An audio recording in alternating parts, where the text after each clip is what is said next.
guys, it's Josie Broyles. Welcome back to Fierce in the Field. I have my friend, Mary Kate Sullivan with me. Hey guys, I'm so excited to be here today. If you want to go ahead and just like introduce yourself, what you do. Yeah, so I am on the women's soccer team here at Indiana, and I'm also a sports media major and do sideline reporting and a bunch of other media stuff. She does it all. She does everything. It's pretty cool. We need to talk about how we met though, because we were just saying before filming this that we've known each other since For so long. I was 18 and you were 17. Yes, it was my mid-year. Yes. So I graduated a semester early from high school to come and train with the soccer team. So I had to take Spanish as my... That's crazy that they made you take Spanish. Was that for like, just so you get a language credit?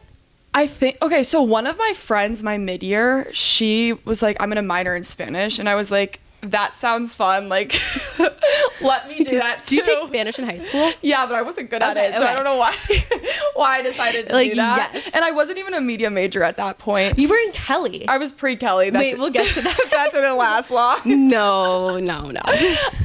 And you sat like in the row next to me, but like behind me. Yes. And I feel like we didn't talk until like the last few weeks of class. We didn't talk until the last few weeks of class, but I was a freshman. Yes. Like I was not. I was still supposed to be in my high school library, like fooling around your senior year. But I remember like I saw it was you and Krista, right? Yes. Oh my gosh. Yes. And then Levi, one of we had like there was Laura, like there was just media a lot of people in this class, but I didn't know any of you guys yet. Yeah. And I remember like that first semester of my freshman year, I covered women's soccer. So I saw your like women's soccer backpacks in class. Okay, so did you cover it that fall before? Like, yes, fall 2022. So when I wasn't on the team. Oh my god, that sounds so long ago. That's actually really scary. But yeah, you weren't on the team. Yeah, I was enjoying my senior year. Yeah, you were in high school.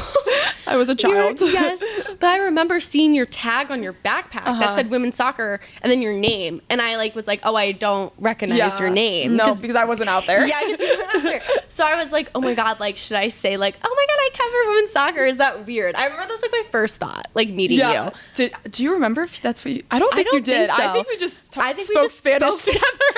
No, because we had one of those teachers that were like, oh, look at your partner. Like turn around and like look at your partner. And then all we could do was speak in Spanish. Yeah. Like I remember Levi, he takes photos for the Cuban Center. And I remember he just like, I knew him because he told me that he's like taking photos and like he said it in Spanish and that's like all I knew about him. Wait, that's so funny. You're like, oh, this kid's and then like photographer. the next year he was like taking our media photos. I was like, wait, you were in my Spanish class? You really do like taking photos, don't you? Wait, that's actually so funny because I remember talking to you and I was like going through recruitment. Yes. Like sorority oh my gosh, yes. at the same time and I was like, yeah, like really nervous. And you're like, what are you talking about? And it was like 8 a.m. class. Like, no one wanted to be there. No. We rolled in like I just right on time. God, it was in like one of the random buildings too that just like wasn't a real building. Oh no, like yeah. But no, that's how we met. And then I remember telling you about like media things, and you were like, "Oh, I'm in Kelly."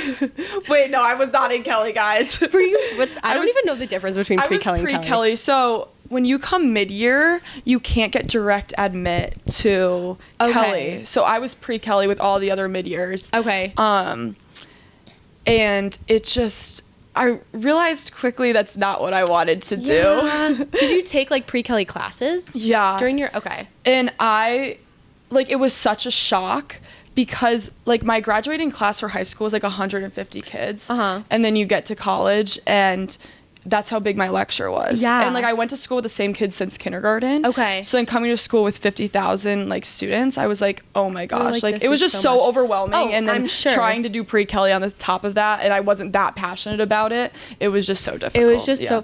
Wait, so were you living in a dorm at the time? Yeah, during I was in mid-year? Briscoe. And then did you stay in that same dorm through your actual freshman year? No, because I came mid-year, I only had to do a semester. So I was able to move out. Yeah. And you lived in Evolve. Yes. I know you were, okay. Yes. Yeah. Wait, that's really lucky. Yeah. That's it was so really awesome. Nice. That was one of the perks. Yeah. So you came your mid-year, graduating high school early, and then you walked in your actual high school graduation. You went back, so right? I went back because in Connecticut, like school doesn't end until like second week of June. Okay. So I was able to graduate. My prom was like beginning of June. Okay. Like all the senior pranks and like all that type of stuff. Like I went back. You and, still like, went back for everything. I played senior year again. Did you do Senior Assassin? Were you like... No, I wasn't home for that. Either. We didn't even do one. Like, that's so sad. I think I remember like senior year, a girl in my grade tried to plan it. Yes. And like she like or I think she like Snapchatted everyone and like nobody went through with it, and I felt kind of bad. It seems so fun. It would have been really fun. Yeah, I would have ate that up. I would have loved that. But you went to prom. Yes, I went to so prom. You did all the things. Graduation. Yes.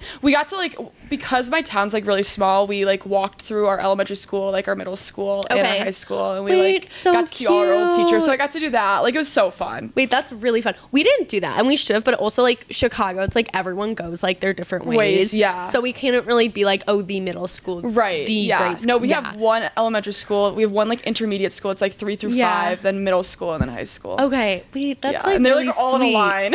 Do you like know your teacher? So you like grew like you stayed in touch with all your teachers, I'm guessing, like your childhood teachers. Because it was just because like we went to school with the same kids since kindergarten. You kind of just always go back to like see and everyone. So it was so fun. Yeah. If I have kids, that's how I like hope they grow up. Oh, I love how I grew up, but I didn't get that, and I like hope like that's the community. Yes, I think that's cute. No, it is so cute. But then I also think being in a community where like you have to kind of like not like fend for yourself, but you have to like go your own way and like learn to be independent. Like I feel like I just like knew everything. Everything was so comfortable. It was kind of like I never had to step out of my comfort zone. Yeah. Because the next year I knew exactly who was going to be in my class, who my teachers were going to be. Who your friends were going to be. 100%. Yeah. Like it was never like I had to step out of my comfort zone until I came my mid-year, which is why I think that transition was so more difficult for me. Shocked. I can like, and it's like IU. It's not like you're transferring to like some random like super small school. It's or like a school in Connecticut. Right. Yeah. Yeah. Wow. Wait, that's like actually really crazy. I guess I didn't think about that at the time. I do remember being confused when you were explaining your major. A lot of people were. I was like, wait, what do you mean? Yeah. Yeah. Wait, but that's really cool though. Yeah. Okay, we're gonna go back like all the way when Mary Kate decided soccer was for her. Soccer was the thing. So when did you first join a soccer team? Did you join a team or did you join like a little like lesson little kid soccer thing? Yes. So funny story. My mom like put me in soccer when I was like 3. It was like a youth little kids clinic, and there's like a photo of me and my cousin, my cousin and I. Guys, she's a journalism major. Don't forget. I remember growing up and my grandma would be like, no, you can't put yourself first. Like it. Wait, you know what, Max? When people say good instead of well. Oh my gosh. Do you know what I'm talking about? Yes. That's what makes me, that's the one grammar thing I like have to correct them. But I don't know because sometimes, we're going on a grammar tangent. That's okay. Sometimes, okay. Wait, is it me? It's my cousin. It would be like my cousin and I or my cousin and me? My cousin and I think. There's a photo of my cousin and I, and we're like 3 years old, and my mom put me in jeans my first soccer practice at 3 years old. Like, what did she think? Like, I was just... Wait, that's really funny. Like how was one supposed to play soccer in jeans? And your dad just, like, didn't say anything? Or, like... I don't know. At least I looked cute. Maybe she was just like, oh, I don't know what maybe she expected, like, a genuine, like... Because how old were you? 3 years old. Yeah. So like, honestly, what was I really doing? Right. Who's doing... real soccer at 3. Yeah. I just remember that my coach could kick the ball in the air so high, and I thought it was the coolest thing ever. So then I made my dad kick it in the air, like at home, like all the time. He could have thrown it in the air and you probably would have been like, wow. Wait, that's really funny. So then from there, I played, I think I started like rec soccer, kindergarten, first grade. Okay. And then 3rd grade, I started travel soccer. Okay. For like my town. Which I loved being able to play with my friends, but I've always been the type of person who always wants more and like has pushed myself out of my comfort zone, and like just soccer was one of those things that I like was doing really well at. And so my dad was like, okay, like I think we need to find another team. So I stopped playing travel. I think I only played travel soccer for 1 year, 3rd grade. In 3rd grade. And then I transitioned to like a local club. Shout out Sporting CT. Shout out. Wait, so what was the difference between the travel team and the local team? So travel was just like through my town. Okay. And then club and like travel, like you were only playing like the local towns. Okay. So it's like all the town soccer's playing each other. Okay. And then my local club was like more of like you're gonna travel maybe outside of Connecticut. Okay. You're gonna play more like premier level teams. Gotcha. Okay. So 4th grade I started playing for Sporting CT, and then I played with them from 4th to 7th grade. Okay. And I had such an amazing team. Like, I'm still so close with so many of those girls, which is like so cool because it's like fun. It's like we were friends since 4th grade. Yeah. And so many of them play in college, which is so awesome too. Cool. And then from there, I kind of was like, okay, I'm ready for something new, and I really want to like continue to grow at soccer. So I went to another club in Connecticut that's kind of well known, and they're in a better league. So it was called Oakwood, still Oakwood, but they were in the development academy at the time, which is like it was US Soccer's like club level. Okay. Which folded after COVID.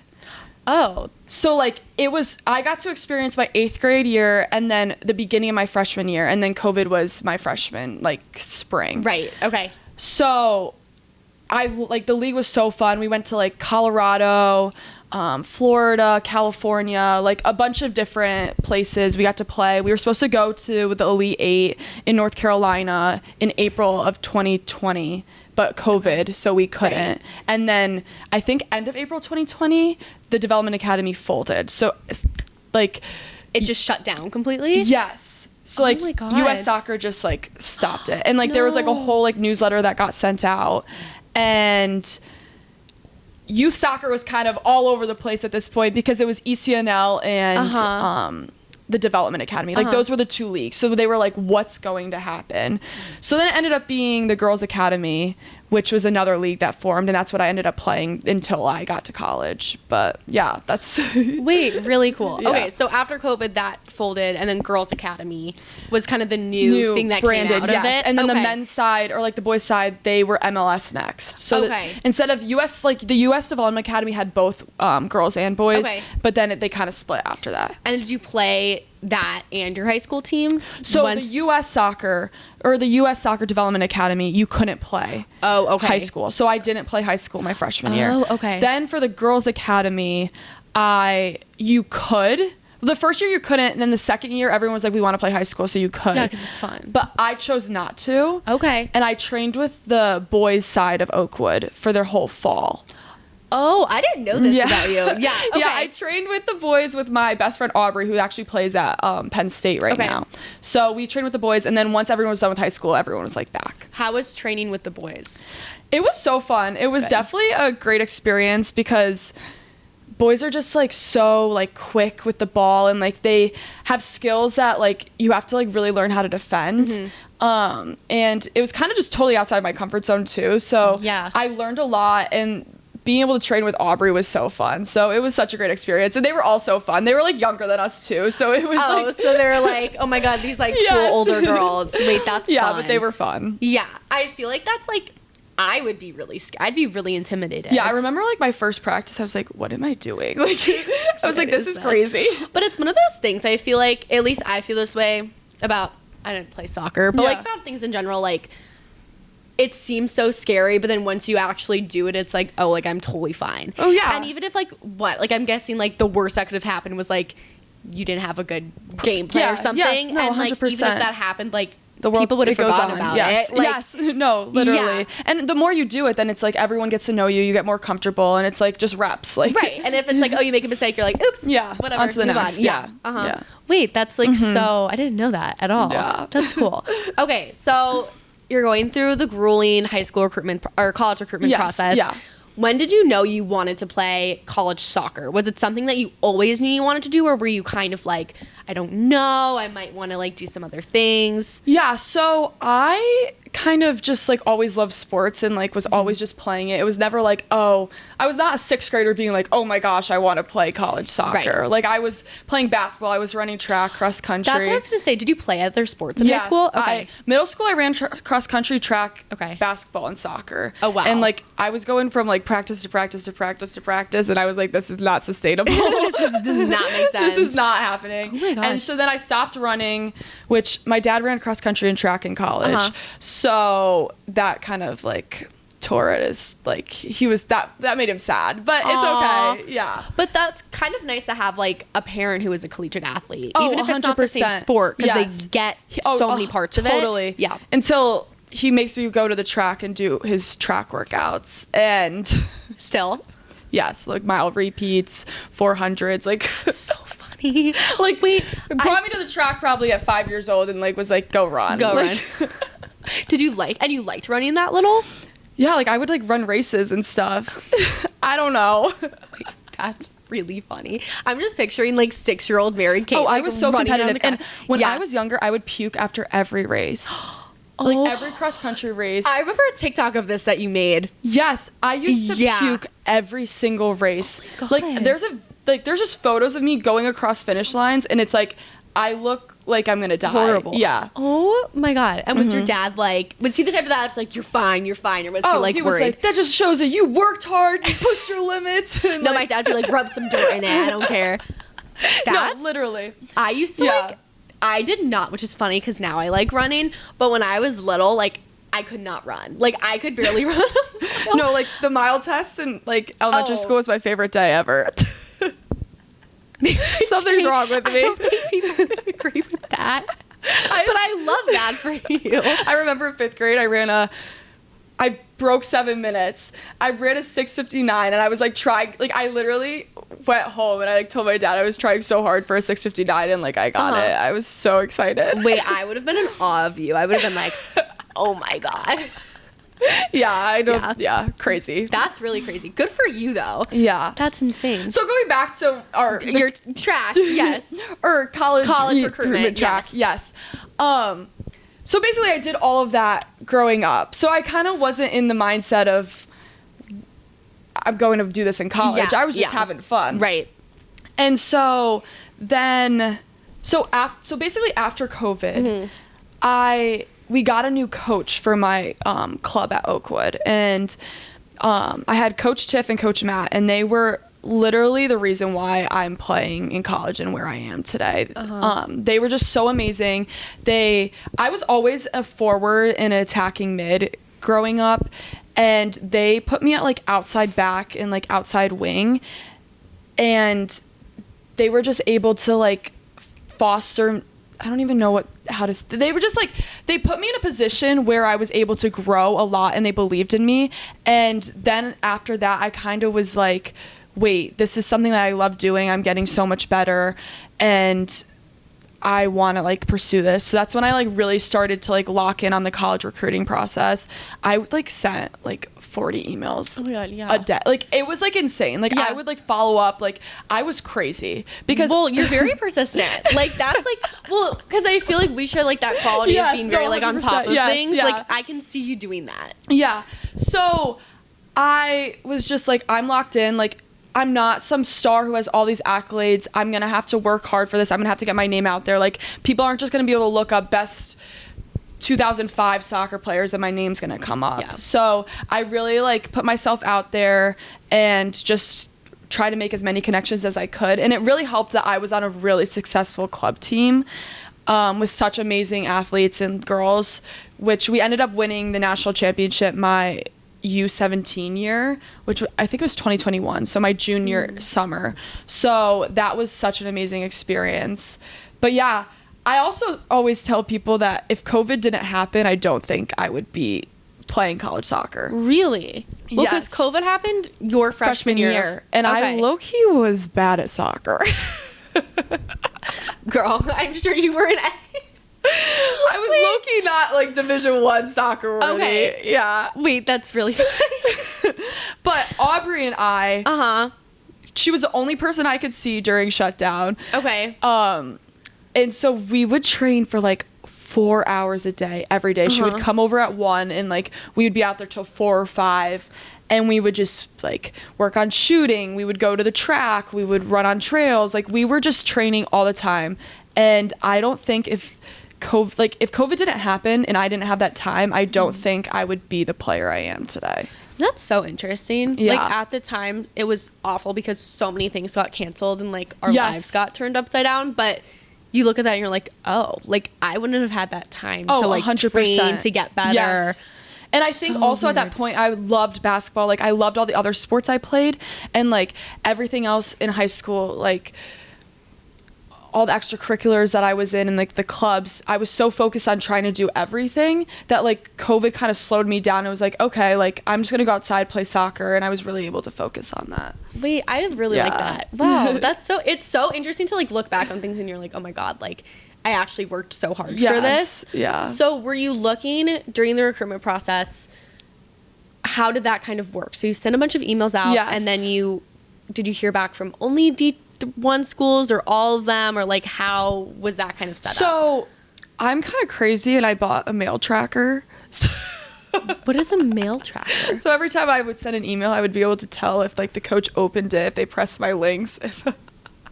Wait, I need this now as I'm applying for jobs. Wait, pause.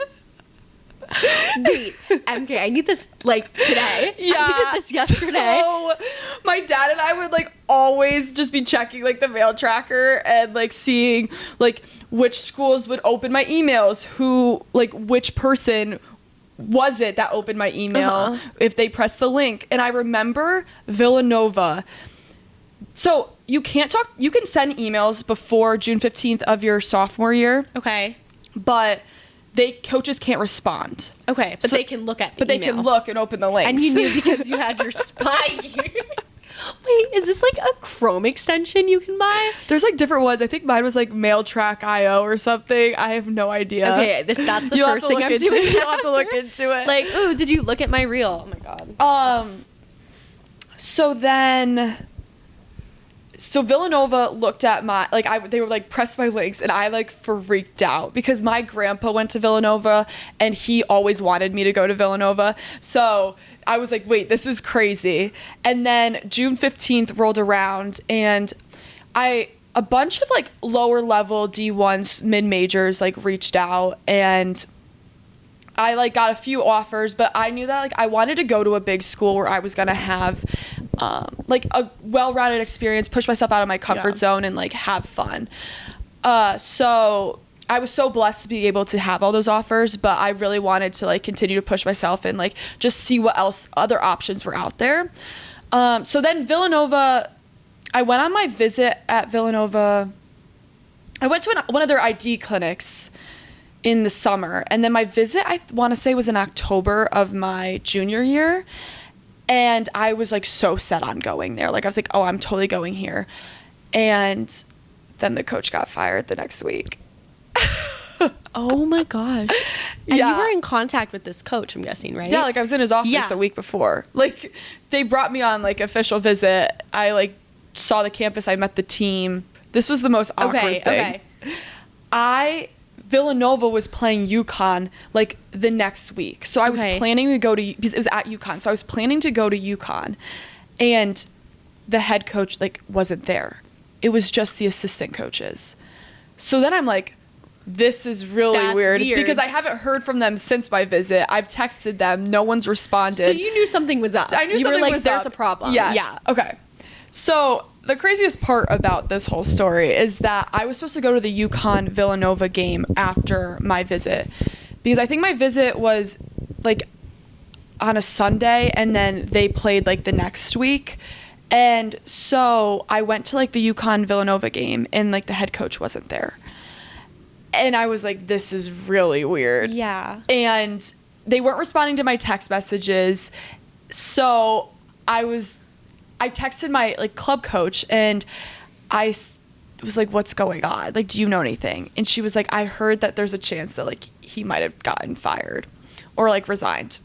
And was your club coach like on top of things like this, like news like that, or yes, was she played for Penn State and has like the most goals scored in a Big Ten season. Like she's big time in soccer and just has so many connections. Yeah. So basically, I was just like, okay, weird vibes. I knew some of the girls who took me on my visit at Villanova, and after the game, I like went to talk to them, and vibes were just off. Like they probably saw you and they were like, oh shit. I was like, this is so not gonna end awkward. well. Yes. So then they were so nice though, and like obviously it had nothing to do with them, but Villanova that didn't last long. That didn't fall into place the way you wanted it to be. Was that like your number one at the time though? Yes, it was. Was Indiana on your radar? So one of my club coaches, well, how do I word this? Basically, one of the clubs that we played, STA, they're in New Jersey. We played them, and one of the coaches on that team ended up being an assistant coach at Indiana. So he left STA to go to Indiana. And like during that time, I was playing against them. And so he was probably on the lookout for girls, so he sent a list of names to my current club coach at the time that he was interested in. So that's when I kind of first heard about Indiana, but I didn't really do anything about it because I was like, what's Indiana? Right. But once the Villanova thing fell through, I started to like look at my other options, and so that was like October when it fell through, and then December we had a showcase and kind of like a tournament for seeding for like the national tournament, and it was in California, so Indiana was able to watch me play, and after that Pitt and University of Florida were interested in me. Okay. So after that I had calls with all of those 3 schools, and I had visits lined up for February. So my first one was Indiana, then I was going to go to Pitt, and then I was going to go to University of Florida. I came to Indiana for my visit, and I like loved it. Like the campus was everything I ever envisioned for myself, and I didn't realize it existed. Yeah, that's like how I felt when I came here. Yeah. Because I feel like I was like, oh, Indiana, like why would I want to go to school in Indiana? Yes. You know, it was like the state we drove through when we went to Michigan. No, like that's literally So, what I thought about. that I heard about on the map, I that I had to fill in. I just knew it existed. Yeah, no, but continue. I felt the same way.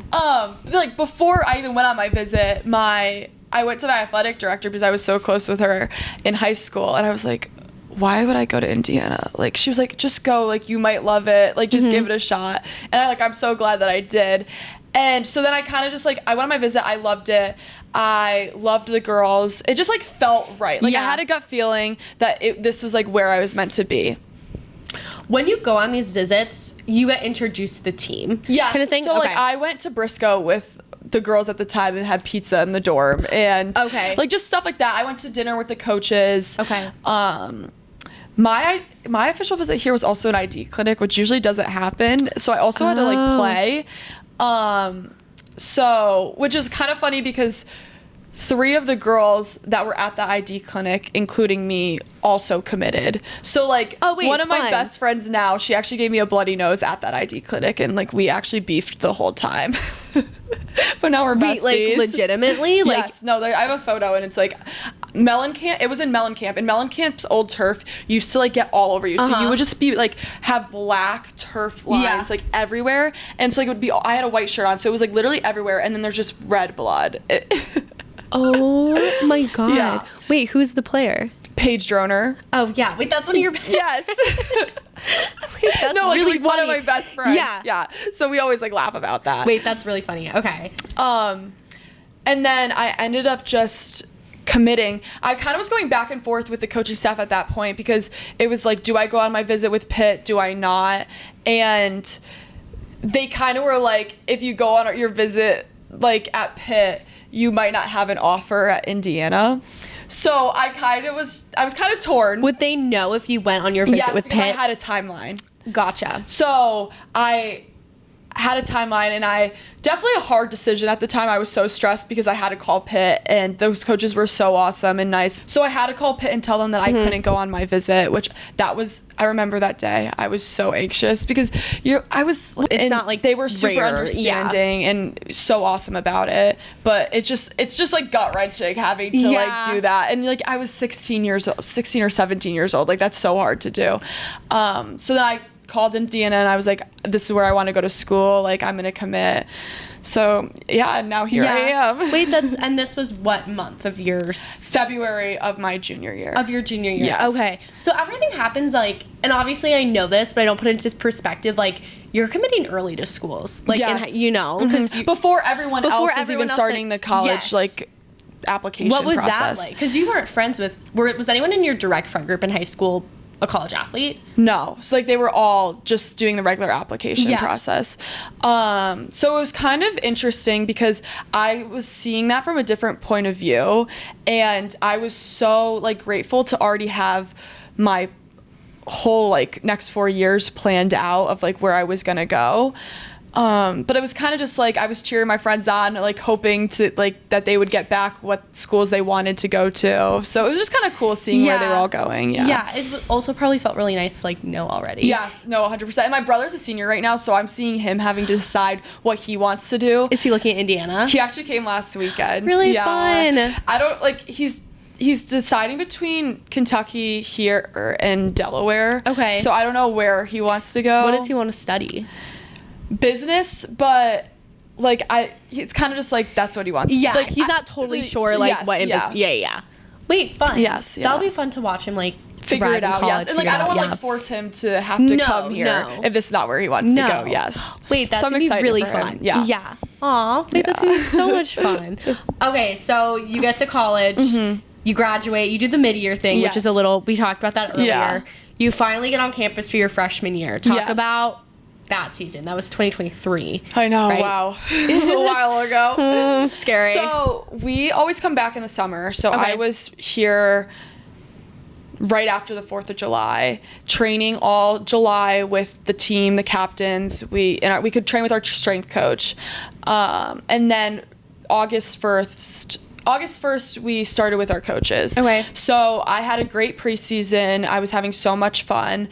But my calves started to become such an issue. And I was just like in so much pain all the time. Like they felt like they were gonna explode. Like my feet started going numb. But then I tore my quad. So I tore my quad like mid to end August. So that kind of put my calf issues like as a non-issue. So you were having like calf issues plus you tore your quad out of nowhere. Yes. Okay. So I thought, okay, like all this time off from my torn quad will help my calves like be fine. Because you probably didn't look at it as like this huge medical issue. Yes. Yeah, like my calves are tight. I need to eat more bananas and drink some water. You need to like, stretch. like yeah. So that was really eye-opening to me because in my brain I had it that I was gonna like play my freshman year. I was gonna do all like X, Y, and Z, and then I tore my quad in August. Yeah. So you were out the whole season. Yeah. So I medically redshirted, and so what are you right now? A red shirt, or are you? Oh, I don't. All I know is I have a senior year in the fall. Then I have a 5th year, a medical red shirt 5th year. And then I could petition for a second medical red shirt. Really? If I really wanted to. Okay. And can you definitely, wait, I should know the answer to this question, but for some reason I don't. If you wanted to just like graduate as a regular senior, like graduate next year, could you do that? Yes. Okay. So you don't sign like a contract or anything saying you had to have like a medical extra year.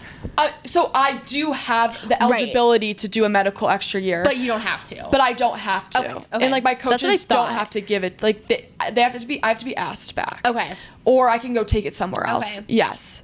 Okay. Interesting. Yeah. Do you want to do? 100%. Okay. Yeah. Because now that I'm like my calves work and like they're healthy. So you hurt your quad. Yes. You tore. It was my left, like, it was basically what I tore was like where the tendon and muscle connect or something. Okay. So it just took super long to heal because there's not a lot of blood flow that gets there. Yeah. So then what happened with your calves after that was healed?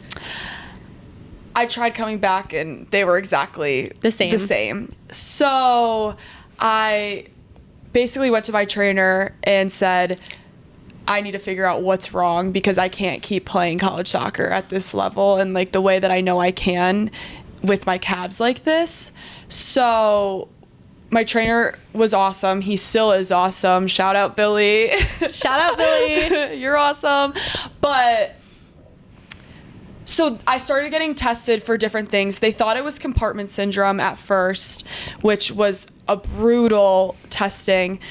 you have to go on a treadmill. Well, first they test all the pressure in your leg. So they take like a pressure tester, but they have to like, it's this long like needle, and they basically like stab your leg in all the different compartments to test the pressure. Oh, I'm sure that was like the most painful thing ever. Yeah. So then they wrap your legs. So then your legs are wrapped because you're like gushing blood.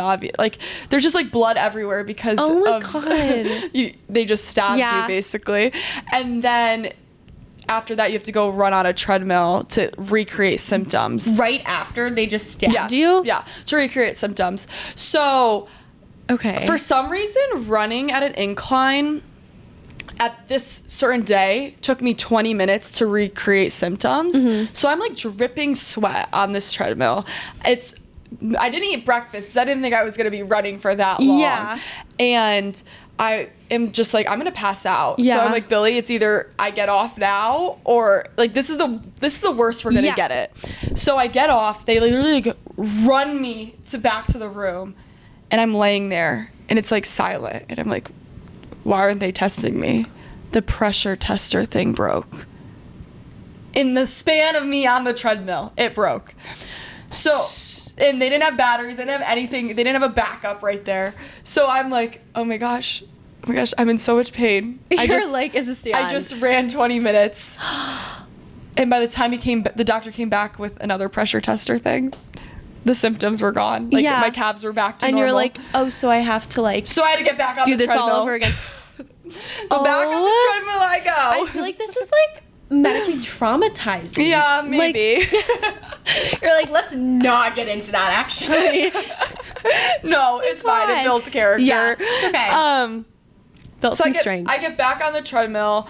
I run for 5 more minutes. I'm like, this is all I got. Like, we're just gonna go back. So you've got to diagnose me or give me something because I can't give you anything else. So then they tested my like pressure in my compartments in my leg, and it came back that my levels were high, but not high enough to be like, oh, you need surgery. You definitely have compartment syndrome.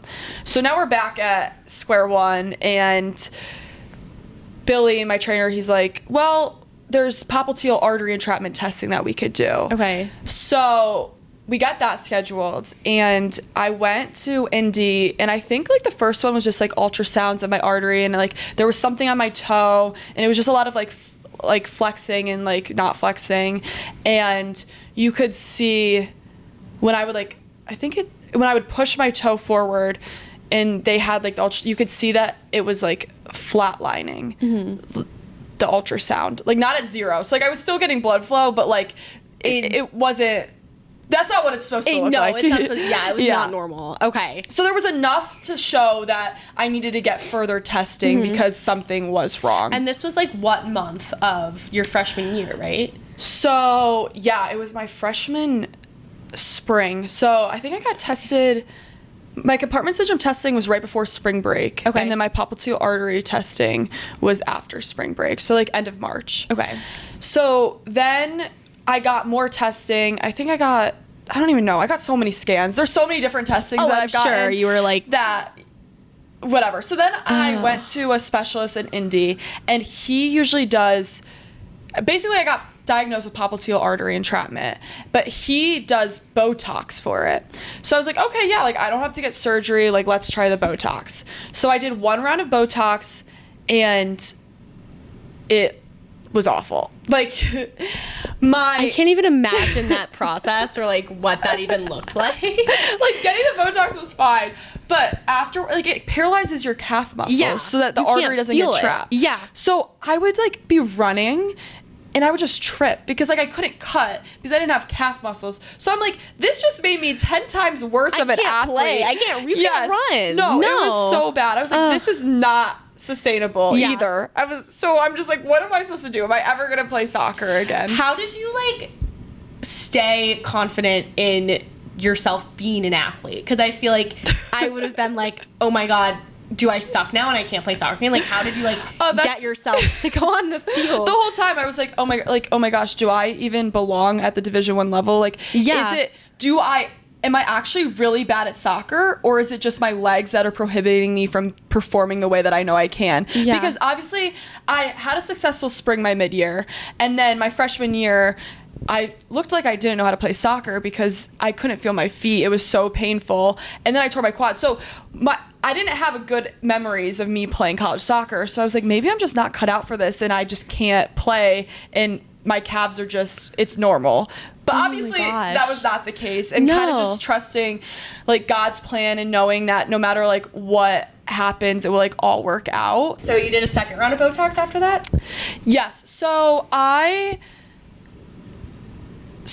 during my first round of Botox, it lasted like maybe a month and a half, and then it went right back to like the same issues. So I talked to my parents, we tried to figure out a plan, and we decided to do another round of Botox to see if that would potentially help, which it did, but the same issue. I came back for July training, and I remember being on the football field, and we had like suicides, and we were just like running back and forth, and every time I would cut, like I would just like fall, and I was like, this is so humbling. That's scary, because like I can't even imagine like just feeling like my legs like giving out on me and like falling over. Yes, and it was more like humbling because running obviously has been something that I've always been really good at my whole life, and something I've enjoyed and like take pride in, and then coming in last every single conditioning workout, every single running workout, I was just so humbled because I was like, that's the thing that always brought me confidence, and all of a sudden it's the thing that I no longer could do.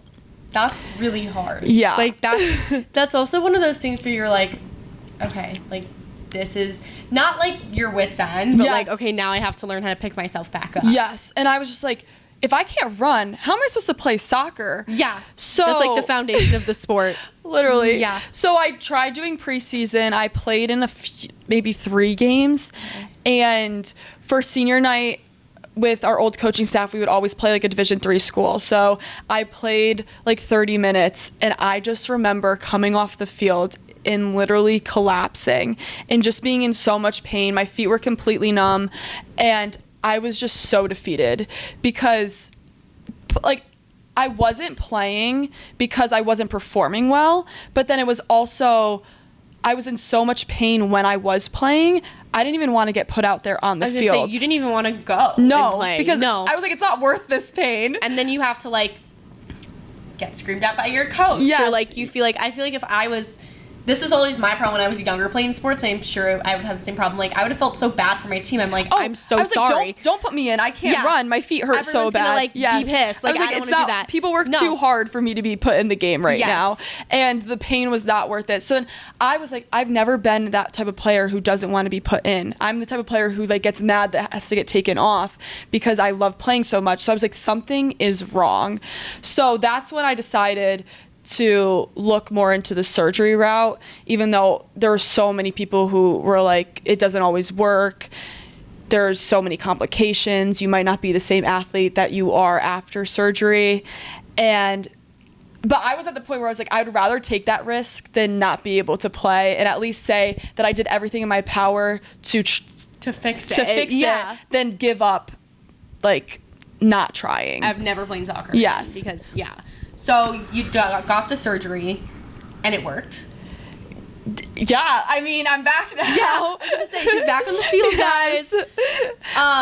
So what was it like going on the field for the first time and feeling your calves and being like, the pain is gone, I feel good? So what was crazy is I got my left leg done in November 2024, and then my right leg done in December 2024. Okay. So I had one working leg and one not working leg. So that really was a time where I was able to see how different like a regular leg was and how like a not working leg was. You're like, oh, this is how I've been feeling the whole time. Because I was walking upstairs and my left leg would be completely normal, not in pain, and then my right leg was about to feel like it was going to fall off. And going upstairs wasn't something that I thought I had symptoms during. And after my first surgery, I was like, I've had symptoms walking upstairs, walking up hills, just like walking in general. And I didn't realize that normal people aren't in that pain. Yeah, you're like, oh, because it hurt walking too. Yes, like it got to the point where I was like walking up hills and I was in pain. You were in, okay. Yes. So basically having one leg that was working, one that didn't, I was able to just totally see the difference. And then once they both were working, being able to play and get through a training and just go through drills that I used to not be able to go through. I was going to say, probably just being able to make it through a practice. Oh, it was the best felt feeling so ever. good. You're like, oh my God, I can move my body Or again. there's like one drill that used to kill me so bad, and then we did it, and I was like, oh my gosh. I feel okay. Yes, yeah. Was it hard working your way back up to where you were before your injury, or were you kind of the same player out of surgery? Oh, no. And it's actually, this week is it's been a year since I fully got cleared. Yay! Yeah, so exciting. Congrats. But I think I thought I was going to be the same player I was before. And it took so much learning, game experience to be able to fully get back to who I knew I could be. Mm-hmm. Because I was kind of out for like 2 years on and off, and you forget how to play. Like, you obviously know how to play soccer, but the tactics of this is when you're supposed to press, this is when you're not supposed to press, this is how you work well with your teammates. Just like being on the field with so much going around you at one time was just like, it felt like a whole new experience. So I definitely had to be patient with that, and it's taken a long time to get back to where I am now. How do you feel now? This spring has been awesome. I finally feel like I have a better understanding of just like my positioning, where I'm supposed to be on the field, my like speed, even just like my mobility of being able to like jump and run has like gotten so much better. So this coming season, this next fall is gonna almost be like your I'm breakout so moment. Hopefully, I'm excited for you. Yeah. Aw. So all this time away from the game and all this time healing kind of made you rethink what you wanted to do with your professional career. Yes. And I know you came into IU as a pre-Kelly major, but then you somehow switched over to media and sports media. How did that decision kind of come? Well, I want to give some credit to you. Thanks. Because I remember when we like first started talking, you were telling me how you had a twin who went to Tennessee, and my mom went to Tennessee, and she's also a twin. Okay, I remember this. We were like walking towards the Union. Yes. Out of class. Okay, yes, I remember this. But I remember asking you like what you do for your major, and you were saying like broadcasting, like media, you don't know like 100% yet. I had no idea what I wanted to do. But that's what you were telling me. And at that point, it was the end of the semester. I was like, I can't do this Kelly thing. I was like, I'm not built for this. I just don't like it. Yeah. And then I remember being, that sounds so much fun. Mm-hmm. And so I went to my academic advisor. I was like, I want to do sports media. I didn't know what that looked like, but I was like, I don't know what it is, but I think I want to do sports media. Oh and so I changed my major, and then that next semester I started taking sports media classes. I was in class with, I think I was in like Mike's class. Maybe it was like the next semester. Okay. But I started taking like social media and sports, just like a bunch of different like, there's so many different things in sports media, so I was just doing a bunch of it, and then I was like, I really want to be on camera. So that's when I started doing like IUS TV stuff. I think I was there for your first taping. Oh, probably. I think I was there because I remember. Oh my gosh! Wait, I think you were. I like have this memory of like me, you, probably like Josh and Joe, like standing in a circle, and I'm like, this is my friend MK. Like, well, you brought me to the call out. Do you remember you introduced me to Kara? Oh, like in the Commons. Yes, you brought me to the call out with, meeting. Morgan. Yes. Oh yeah. So that was okay. Yes, that was my sophomore year, and this was before that taping that we're thinking of, probably, right? Yes. Okay. Yes. Oh my gosh. I give you a lot of credit. Wait, for a lot of this. That I you had a part in that. I shadowed you for the first IUS TV thing I did. I remember that because I remember. Well, first of all, I remember breaking a tripod that day. I remember literally I had this. Well, in my head, I'm like, oh, obviously we were friends, but I was like, this girl's gonna shadow me, so I have to be like on top of my game. And I'm like, I love Be Reporter, but like, God help me sometimes. Yes. Like, I can be like this way and that way. And I think the tripod was like literally broken. And like, do you remember this? Yes, like, and I was like filming and it was like crooked. Yeah, and it like completely broke. And I think Kelsey and Kara were like, do you need help? And I'm like, yes. But guys, this girl's shadowing me. I can't. I don't judge. I'm just here for fun. But no, I remember it was funny because it was the men's team. Yes. And you knew all of that. Yeah, I was like, what am I doing on the sideline? I felt so out of place. Well, I think I like felt bad because, well, actually, no. Kudos to you, because if I were you, I would have been like, oh my God, I'm like, not embarrassed, but like I feel so awkward right now just like filming them with the camera. Yes, that's definitely something where I've been like, I'm an athlete, but also sports media. So there's like a line of like, I can be here, but I also know you. So like, I'm also friends with you. And yes. that's such a thing where it's like, oh, we can't, like, obviously I'm friends with you and like I know some of the athletes, but like there's a weird line there. Yes. So then for you, it's like, but I see you all the time. I'm like, wait, we're like best friends. Like, these are like my friends. So let me just shove a camera in your face. So what's that been like? Because I know you got into IUS TV, you got into like anchoring and stuff, but then you started working for Big Ten and actually started working directly with different teams at IU. How is that? I guess, how did you get used to kind of taking on the reporter role and the friend role at the same time? I think it's so fun. My first Big Ten Plus sidelining game was for field hockey, and we're best friends with field hockey. So it was so fun to be able to report on them just because I know how awesome all of them are. And like, I got to tell their story. And so being able to like talk about them was just so fun. And then I also get to like, I remember being like, guys, you need to help me learn field hockey. Like, I watch you play, but I need to understand it. So, like, being able to, like, talk to them and just get a better understanding of the sport and, like, what they think needs to be reported on that doesn't get reported on as often. Yeah. And I also think as an athlete covering any sport, not just soccer or field hockey, you know what it's like just to be an athlete. Oh, 100%. And I feel like also so much of sideline reporting is dealing with what's going on around you and figuring it out and what's the next step. Like, I did wrestling the other day, and the like my earpiece wasn't working and I couldn't like listen to my producer, and I was like, what am I gonna do? But you gotta just get up there and you talk in front of the camera, and it wasn't my best performance, but I was like, okay, next play, like we're on to the next thing. And it kind of goes hand in hand. Like, we were talking about your learning how to play soccer as a kid, like when you said you were training with the guys, like, oh, I didn't play that well today, but like today's a new day. It's the same thing, because you're like, oh, that hit wasn't that good. Next hit. Like, next hit. I can't dwell on this hit that I just did like poorly on. That's the skill that I'm like still learning.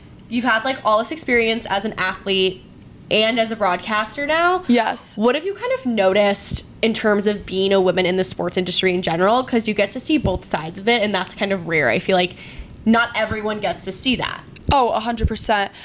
I think, like, I covered the Pacers game for Mike Wells' sports writing class, and I looked around, and I was like, wait, I'm, like, the only female here. And I was just like, this is crazy, because there's so many talented females in the industry that we totally need more to get into the industry, because, like, we're awesome. Like, we get it done. We're gonna do a quick little speed round. I know that you've been able to kind of see both sides of things, be in media and also be a female athlete at the same time. So I think that gives you a good perspective on how women do play a part in the sports industry. How have you kind of seen that evolve, and what's your experience been like?